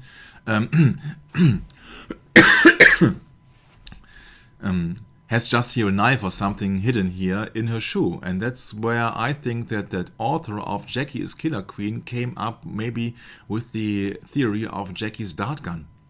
Yeah, so that Jackie was just injecting something into John F. Kennedy's leg, yeah, with her heel or with her toe, with her shoe especially. And that's very strange when that is a part of that movie From Russia with Love, I think. Yeah, so maybe that author has the same idea than me. Because you have to realize, and all the coincidences here, that Ian Fleming was a real Secret Service agent. So he's showing off some things that they might really be using. Tools, gadgets. Let's look any further. James Bond in that movie, From Russia with Love, is then just going to Italy. And he says James Bond will return to the next Ian Fleming thriller Goldfinger. And he's going to Trieste, so to Italy. Interesting, huh? That your guy from Russia with Love then is going to Italy. So you got a connection to Italy once again. Yeah, this is from the original script here, From Russia with Love. Yeah, the first thing is check Knight takes Bishop. I said, oh yeah, that's great for introduction. Huh? That's great. Yeah. Yeah, and that car is equipped with radar and with a bullet protection shield, which Kennedy's car was not. Yeah, and has some passenger, what else? Ignition. And of course, this is a fake picture. This girl has been allegedly killed by painting her with golden color so she can't breathe anymore. But you see in that picture, Brad, that it can't be because she's wearing a slip. Right. Yeah, so it's just coincidences, huh? It's also a coincidence that Life magazine was promoting that Goldfinger movie, like they were promoting the assassination of President Kennedy, with a picture of Lyndon B. Johnson's car. And I don't think that in 2022 you could name a girl Pussy. Yeah, but 1963 it was no problem. So that is Pussy Galore, this is Goldfinger, and this is James Bond. And that's the chauffeur of Mr. Goldfinger. And that's the army of Mr. Goldfinger, where all the all the nice insignia. Yeah, of course. This is just a session of coincidences. Just a coincidence. Yeah. They're missing the other 16. This is of course Spectre. They got half of it there. Of course, because they're female, right? Oh, yeah. You got it. Somebody who's using his brains. Well, because the straight spikes are the male and the squiggly ones are the female. Yeah, sure. Mm-hmm. Sure. Yeah. And so here Mr. Goldfinger says here he's got a really extreme nerve gas called Delta 9. I said, oh yeah, that is very interesting because Delta happened to be coming from Greek. Yeah. And 007 is then writing to the Central Intelligence Agency of Catholics in Action, area nerve gas precedes dawn raid Fort Knox. Yeah? Okay, we're talking about a nerve gas here. Huh? What are we talking about in the case of Kennedy when he could not move? After frame 225, when he approached after the Stamens freeway sign. Yeah, maybe we're talking also about a nerve gas. But of course, that would be not just another coincidence. Maybe coincidence number 12. We were coming up with more coincidences here. Yeah? Because in the original script of Goldfinger, Ian Fleming says, this is GB. So it's not Delta 9 here. As far as I know, that's GB. That's a nerve poison from, of course, the Germans are always to blame, in 1943, from the German Wehrmacht, so the German army. Sure. My. Yeah. But there's so many coincidences, but we will not run out of coincidences. Therefore, we have to show you a video here on YouTube, which is on YouTube, where you can see this are just a bunch of coincidences here that has nothing to do with whatsoever. Yeah. So just please concentrate on that. Is a 1964 movie of Goldfinger, and maybe you can realize what kind of car that is.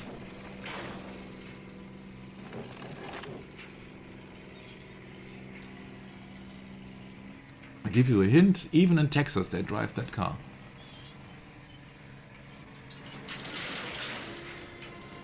This shooting scene happened to be the first scene they ever did on that Goldfinger movie, as far as I was informed. And they shot that in Florida, so not in Texas.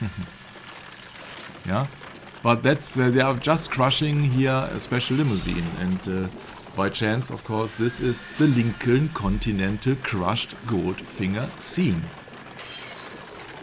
And you might say, yeah, but what's up? You see, that's just a Lincoln Continental. Well, Lincoln Continental happened to be the same car that Kennedy was killed in.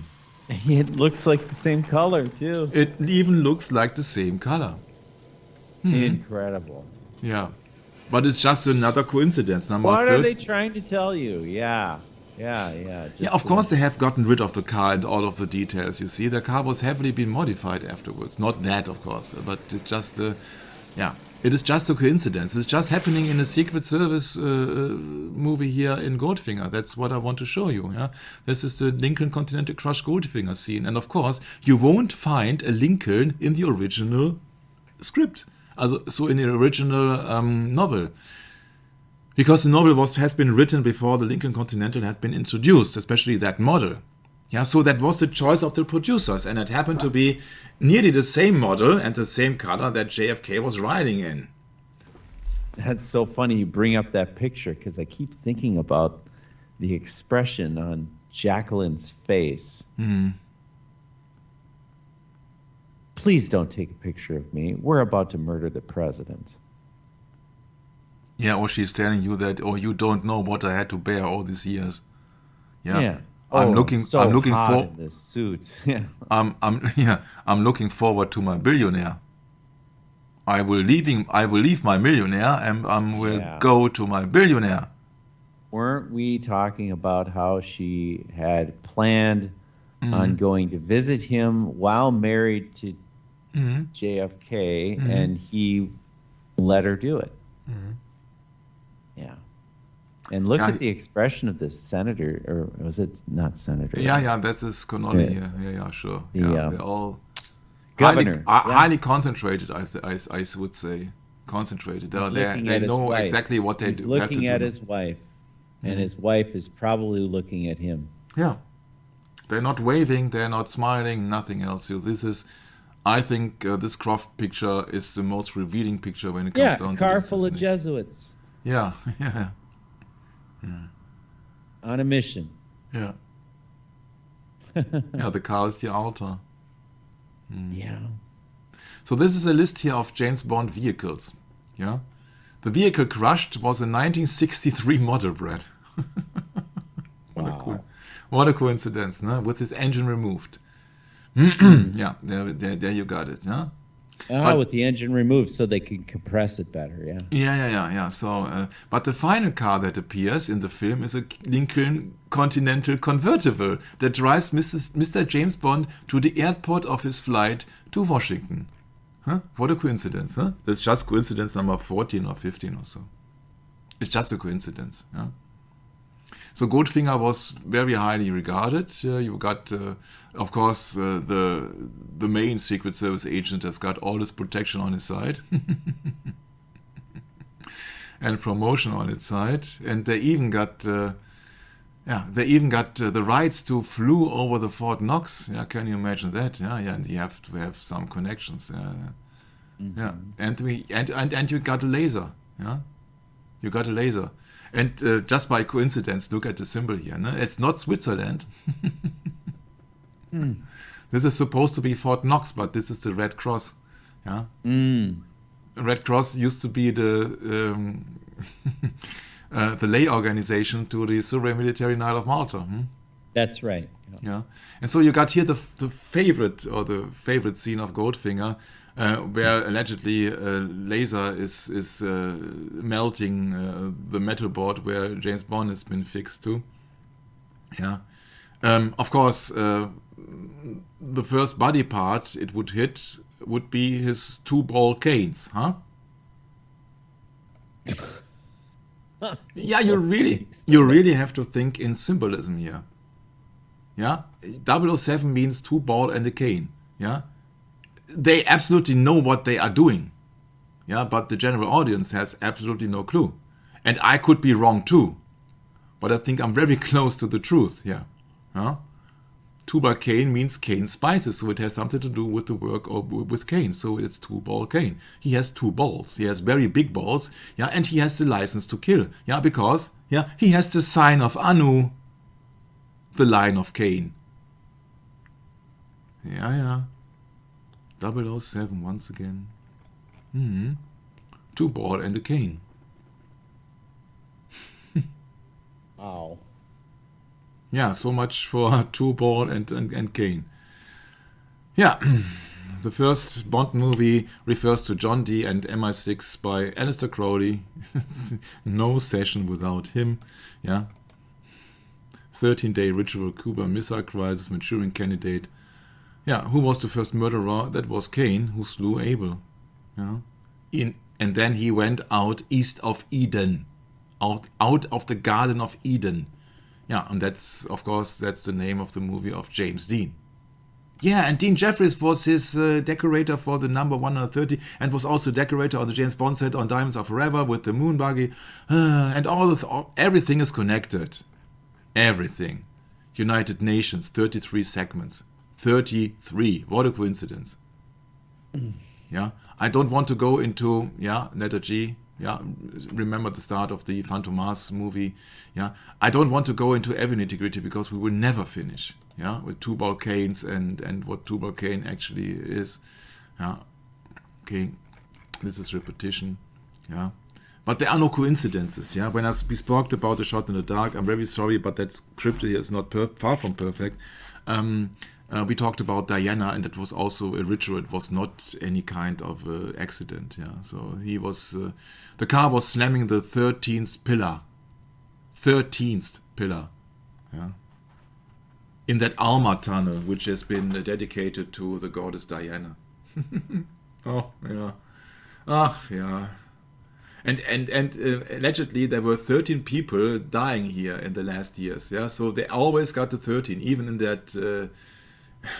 Even in that magazine here, they're talking about the 13. Yeah, and the eyewitness or alleged eyewitness, you have to be careful, says he saw an explosion inside the tunnel, and that's the tunnel with an eternal flame or something like that on top. Yeah? So I don't want to go into this, but I can tell you two things that, according to my research, the car had been stolen. The Mercedes-Benz had been stolen a few weeks ago, and maybe the seat belts did not work or something like that. So I think that was a highly modified car, as well as Lincoln Continental of Kennedy was a highly modified car. Okay. And the second thing, that in the tunnel, eyewitnesses there saw an extreme bright flash, which could have been distracted the driver. Yeah, so that's your kind of start with the Lady D, but these are all rituals. Happened in Paris. Yeah. So I came across to think, well, what's about the music of James Bond, when we know that it's also Freemason stuff being overlooked by the CIA, SMOM. That's very strange, because the introduction thing is very slow. Dum dum dum dum. Yeah, so something wants to get high, but it's then going down. That really reminds me of Lucifer a bit, of Pink Floyd, Shine on Your Crazy Diamond. Dum dum dum dum. Yeah, because he does not go to the top. Yeah, he's not allowed to play like God, like Shine on Your Crazy Diamond. That's. I was thinking about that also, so that James Bond music has something to do with that. Yeah. So, in the 1964 movie Goldfinger, with our Lincoln Continental crushed, Ulrich Goldfinger is a double name, the surname and the family name, both for gold, because Aurum is the Latin name for gold. Yeah, and Goldfinger, of course, it's a reference to gold. Yeah, so gold. Huh? Okay. So Sean Connery. Yeah. His villain, very interesting, played in the German Park The Magician. Yeah, in the movie where he was casted as the villain for James Bond, he played the magician, and the little girl said, "Dear magician, please do some more magic." Very interesting. And of course, they have also their obelisk in allegedly Austria, or Switzerland. Sorry, Switzerland it was. So Switzerland, no? Sorry, Military Knight of Malta. Yeah, in the original novel of Ian Fleming, Goldfinger. It was been stated that Mr. Ian Fleming visited Sean Connery on the set, and he died in the same year, 1964. So that is also a very famous picture of Goldfinger. That's repetition, I'm very sorry. Here, the Secret Service is showing off his gadget. This is a bulletproof vest. So could it be any resemblance to the killing of Lee Harvey Oswald? Yeah, once again. Yeah. So then also the Secret Service mobile, yeah, which would be the equivalent of the Lincoln Continental, of course. Here, the Aston Martin DB5 is equipped with weapons tray under the driver's seat. And I think it is highly likely that in the Secret Service or in the Lincoln Continental, they also had weapons. Yeah, maybe also been hidden under the trunk or under the tray or inside the door. I don't know. They also got radio telephone. When you remember about Roy Kellerman being the radio operator, yeah, and installations in the car, yeah, they also had the same thing in the Lincoln Continental. And Guy Hamilton, the one who allegedly chose Gerd Fröbe to play the villain, he says in the DVD special, I was having a lot of trouble with parking tickets in London around that time. So my ambition was to have a revolving number plate. And that's very famous for the James Bond car, that it has revolving license plates, so that he can say, no, I'm not the one who driving that Aston Martin, that's another guy. Yeah, I mean, if you believe that, monkeys can fly. Yeah. But I got another opinion about it. Yeah, so you got to take it with a wonderful pinch of salt. Okay, I will do that so. Huh? In that DVD special, they say they had a special friend of Albert Romolo Broccoli who was called Colonel Rushon, who had great influence with the American authorities. I said, interesting. Colonel Rushon. He was a lieutenant colonel in the United States Air Force who became noted for his role as a technical advisor and liaison officer on the Sean Connery and Roger Moore James Bond films of the 60s and 70s. Yeah, so they had the involvement of the United States Air Force. Of course, to have the rights to flew over Fort Knox. And this is just by accident, pyramid. Yeah, this is just another incident or accident, coincidence, just happening by random. Don't think about that. Yeah? And yeah, they could do everything around Fort Knox. And this is a scene from the movie here, Goldfinger. I don't know if you are familiar with that movie, Brett. Yes, I am. Oh, okay, great. Yeah, so that woman is pointing a gun at allegedly Mr. Bond. Okay, and in the issue here on the novel, it speaks really about the Aston Martin or Jaguar 3.4. He had taken the DB3. Yeah, so DB are the initials of the founder of Aston Martin. Yeah, so, and it speaks about the Aston Martin, but it does not speak about the things which soon will approach, because that book is of course older than the movie. Then please look it up. Yeah, so there is a shot running out. Yeah, so he has to hide, and then you will see a pursuit between two cars. And now look very carefully what kind of car is pursuing Mr. Bond. Brett. Well, looks like an American car.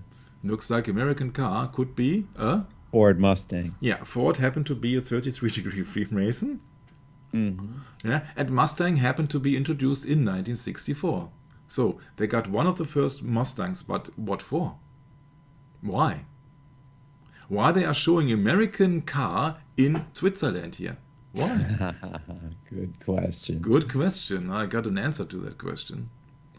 Yeah. Yeah, so the Aston Martin has been in that novel, but not the Mustang. Yeah, and she is not wearing gloves, but has also red compartments. So red means blood or sin. Huh? Okay, so that's the Ford Mustang. Huh? Meet Mr. Lee Iacocca. The most important tie to the conspiracy in assassination Kennedy was Iacocca's subordination to Cardinal Spellman and the Knights of Malta. According to his autobiography, he had eaten supper with Cardinal Spellman, and shortly after the assassination, Knight of Malta Henry R. Luce, Time magazine, who bought and suppressed the Zapruder film, gave Iacocca a great write-up in his periodicals.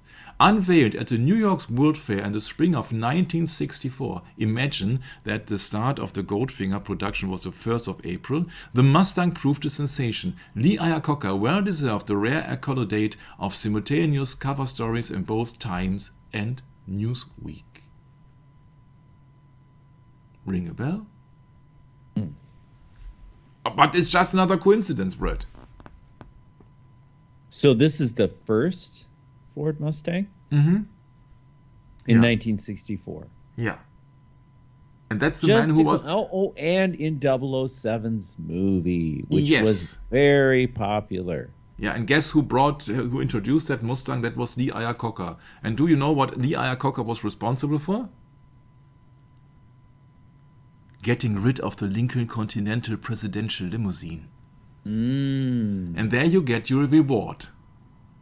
I see. Yeah, so that's the unofficial story. You see, I can't prove that, but many authors claim that Lee Iacocca, he was working for Ford, you see, and Lincoln is a Ford division. Yeah, of course. Yeah. Right. Yeah. So this is the Carter DeLodge, who had signed a 5-year contract with Lee Iacocca's Ford Mercury. Once again, Mercury, you know, the Mercury car who had opened both back doors on the Altkins 6 movie. This is a Mercury here. Once again, Mercury, where said this is Hermes. This is mentioning a symbolism for sorcery here. And then you got Mercury, allegedly, that, what's the name of that... Wim Dankbar, James Files, who allegedly shot that Mercury bullet to Jack Kennedy from the grassy knoll, which is absolutely BS in my humble opinion. Yeah, that was also a Mercury bullet. And then you got that Jack Allen guy from the Storm Drainer who shot at Kennedy, and then he was working at a Mercury dealership. Yeah, you see, you're always Mercury, Mercury, Mercury. And in my humble opinion, it's a symbolism for sorcery. Trickster. Both DeLodge and Iacocca were Knights of Malta, subject to Cardinal Spellman during the Kennedy assassination. Of course, this is EJP here. Later, DeLodge went on to be director of PepsiCo. It's very interesting because Nixon met with PepsiCo, I think it was the night before the assassination. And according to Colonel Prouty, Fletcher, that company also participated in Kennedy's murder. Yeah. And there you got the Secret Service stand down. No? Jack Kennedy, John F. Kennedy, is in peril here. And all the people are looking away from him. The only one who's looking is Clinton, but he's only looking to Jacqueline Kennedy. Yeah, all the other people are just, yeah. These people are more looking to each other than anything else, but it's just my humble opinion, huh? President Kennedy was watching Goldfinger. Yeah, sure. Yeah, that can't be. Huh? You only live twice, or what? Others argue that no one knew what the inside of Fort Knox looked like. He declared, I wanted to see a cathedral of gold. Oh, that's a resemblance to a church. Okay, like a St. Peter's Square also. So this is Mr. Bond. Maybe that is 905. That would be 14, would be Osiris once again. Yeah, so this is Goldfinger movie. And then you see the preparation of the trunk of the Lincoln Continental. So we do not know what it was in the trunk during the assassination, but that's a movie so far. So this is the chauffeur, the driver in English. Yeah, so this is the driver of the car, and there is one guy. This is that guy with that hat who's not playing according to Mr. Goldfinger's wish or will or script. Yeah, and so he wants to leave to the airport, and she shall be driven to the airport by that driver in that Lincoln Continental. Yeah, so that is that man. In what position does that man is in that car in the back, Brett? That would be the same position John F. Kennedy was in. Yes, and now look, please, very carefully at the next picture.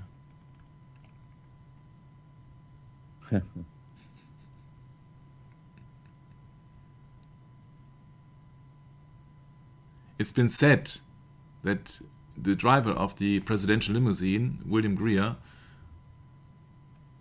was a left-hander, was left-handed. But this is just another coincidence, Brett.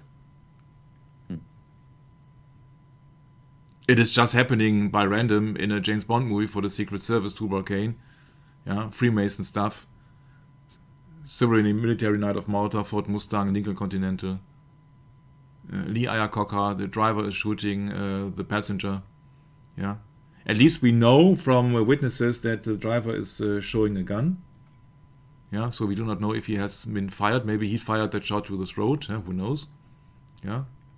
But yeah, afterwards he was driving to this location, and then the crushing of the Lincoln Continental, yeah, has been played out in that movie.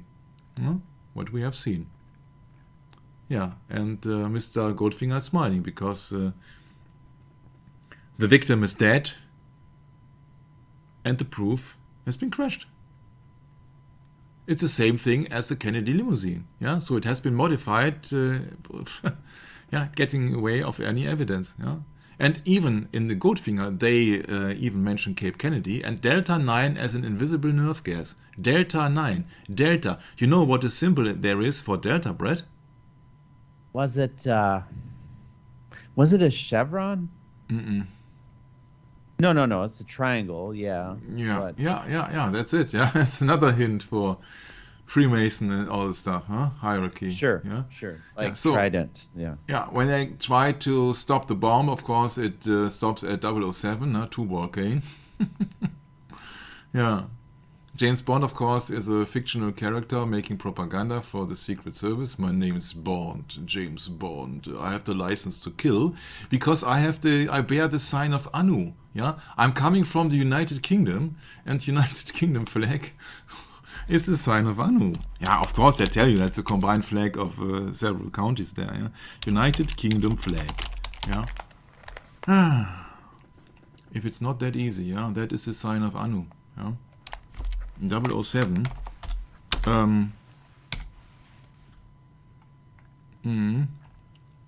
There's also a trailer of The Spy Who Loved Me. The sign of Anu with James Bond. Look at this. Sorry for the decent quality.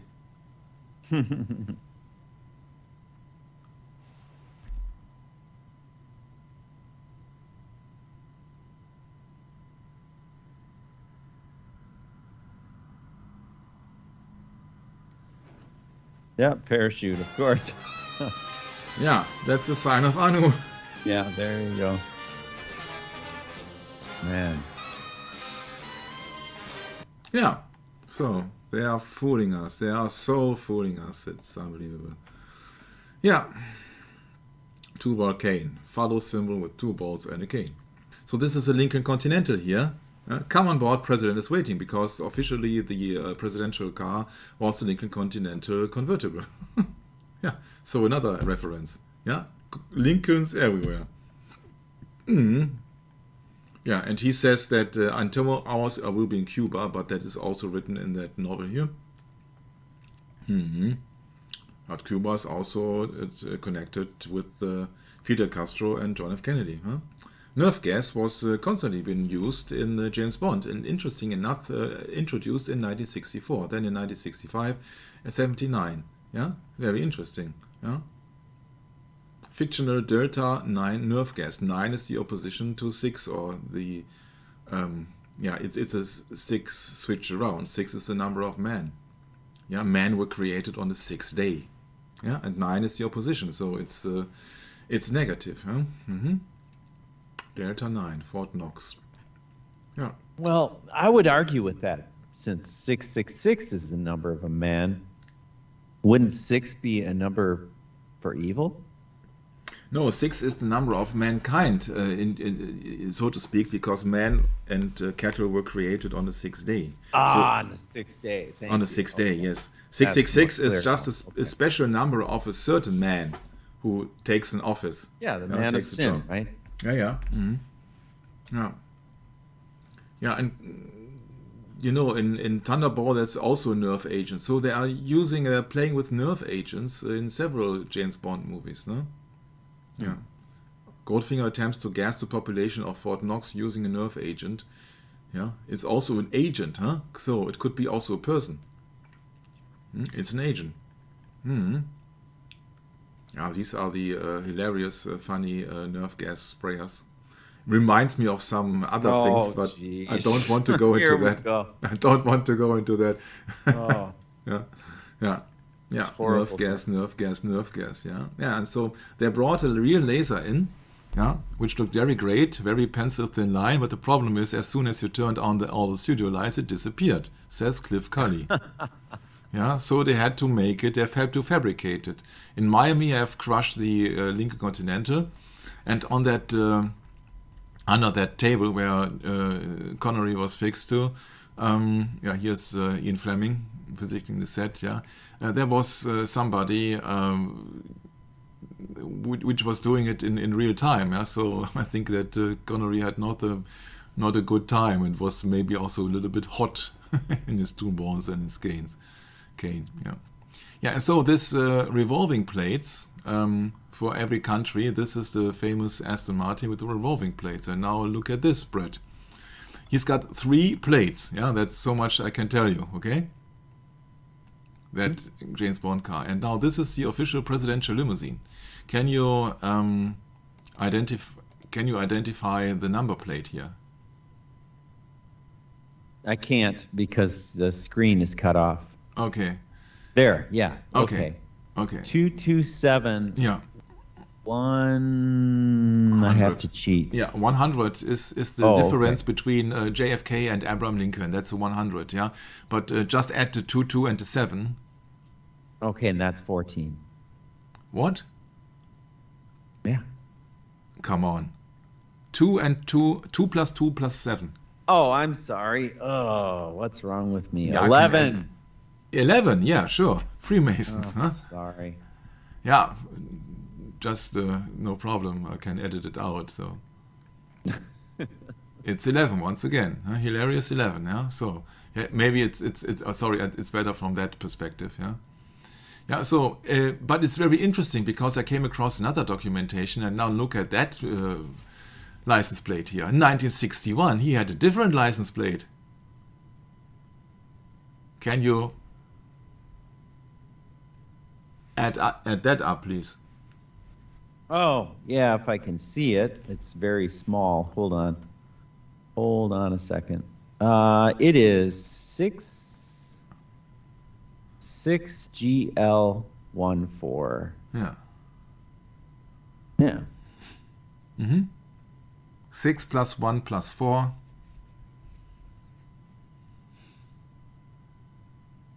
Yeah, so 6 plus 1 plus 4 is 11. It's just another coincidence. I told you that is a session about coincidences here. Yeah, so you got 2 license plates now. Okay? The first one, 227-100.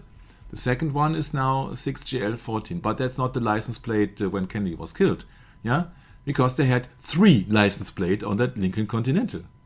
As far as I found out. Really? Really. And it's just another coincidence. I told you, these are the sessions of coincidences here. Yeah, because they had to switch the license plate to 300, because 300 is in the Kabbalistic, the letter Shin, or the number of fire. Yeah, judgment. Yeah, so he was judged to be killed, if you would like to say so, with fire, huh?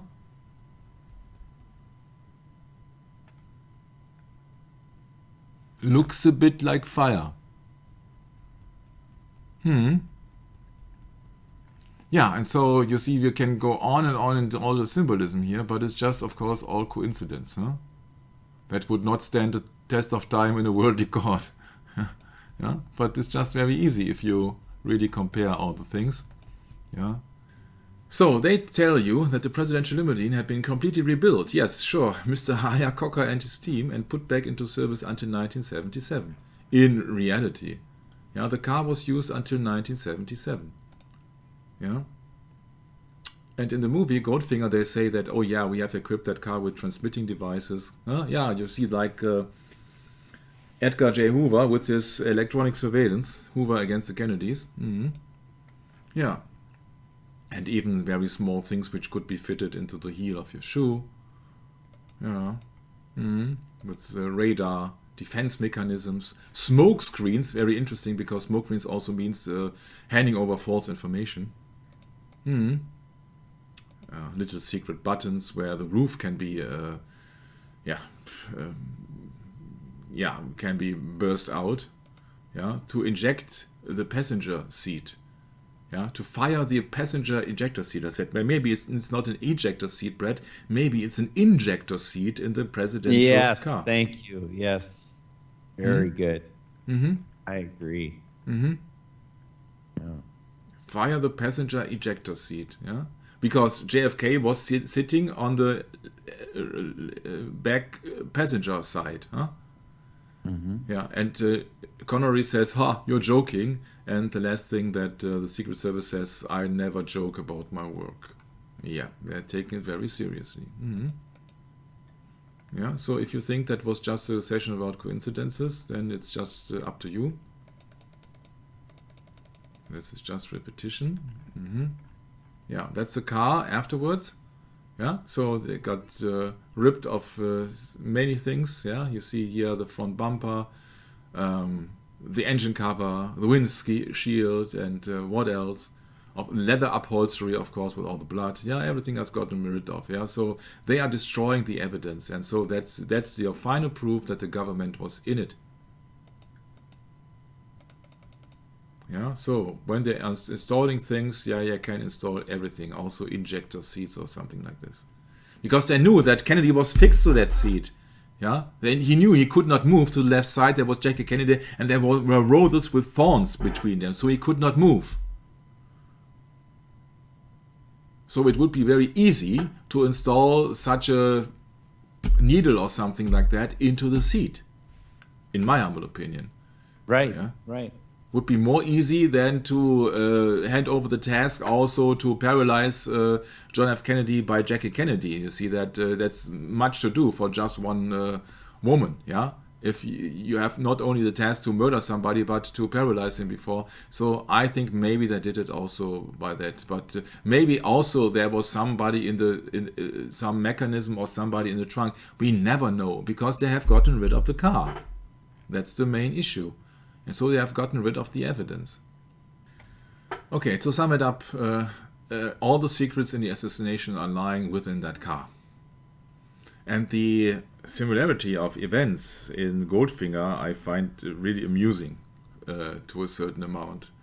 I think that they absolutely been aware of what they are doing. And as the Secret Service is highly involved in that assassination, I think that is also being mirrored in that movie. Especially when I think about the song text of Freddie Mercury's Queen with the Killer Queen, Gunpowder Gelatine, that's the exploding head, yeah. And then he comes up with that line, "Dynamite with a laser beam guaranteed to blow your mind." And they are introducing a laser in that Goldfinger, yeah, coming down of a vehicle with a red cross. I said, wow, interesting. We know that the author of Jacqueline's Killer Queen says that laser means precision. Of course, it could be very well be, but at the same time, one thing is also very striking. Yeah, dynamite with a laser beam guaranteed to blow your mind anytime. Yeah, because they had only ruby lasers at that time. And wasn't Ruby the one who allegedly killed Mr. Lee Harvey Oswald? Yeah. Mm-hmm. And we know they had only a fake laser. Yeah, they optically had put the laser beam on afterwards. The term Jack Ruby was once used by pawnbrokers to indicate a fake ruby. It symbolized blood, suffering, and death. Yeah. So the famous line from Goldfinger was, "No, Mr. Bond, I expect you to die." And now look at this, what I found interesting in the Vintage Laser Archive 1960 to 63. Yeah, this was the first time when, for a broad audience, it was being published and displayed that there was a kind of a laser weapon. I'm not saying that JFK was been killed by a laser weapon, but I can imagine that the Secret Service, they have much more gadgets at their disposal, as they would show in the general public in 1963. Yeah? This is 1963. This is just a bunch of coincidences here with JFK and 007. No? This is 1963, people. This is the ruby laser. Yeah, and the Ford Mustang. And From Russia with Love being the last movie according to Arthur Schlesinger, and all the other stuff. This is just a pure coincidence that the driver is just leaning back and shooting at the passenger on the right side. This is just only coincidence. I think they are making fun of us with all that Ruby stuff and all the Ruby lasers and all the stuff and all the fake movies and the like. Yeah. So I'm really glad that I could present that to you, because this is the end of the session. Yeah, Michael, it's like they're trying to sell us something, huh? And we buy it? People pay for that. People pay for their deception. It's the same thing can be said for all these musicians, too. Mm-hmm. You know, back when I was going to school, Michael, in Seattle, one of my roommates in the dorm room, he says, I was playing Sting at the time because I happen to like that music at that time. I don't like it anymore, by the way, but he was saying stink. I thought that was funny. He didn't like it at all. But, he saw right through it. And, kind of that's how it works with these things. Your first reaction is usually the best reaction. And, incredible how these things work. You just live around so much garbage, eventually you end up consuming it yourself. That's the sad part about it. But Michael, thank you for the session. Thank you for going through all of the detail. And, this reminds me of the book of John, speaking of John F. Kennedy. John chapter 12.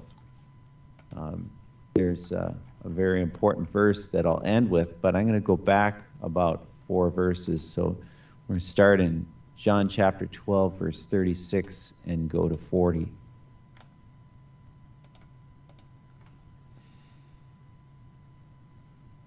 While ye have light, believe in the light, that ye may be the children of light, that these things spake Jesus, and departed, and hid himself from them.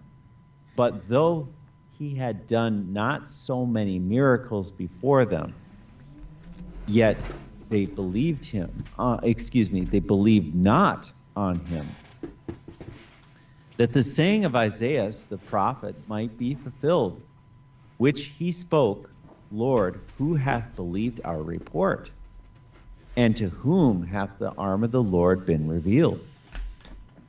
Therefore, they could not believe, because that Isaiah said again, he hath blinded their eyes and hardened their heart, that they should not see with their eyes, nor understand with their heart, and be converted, and I should heal them.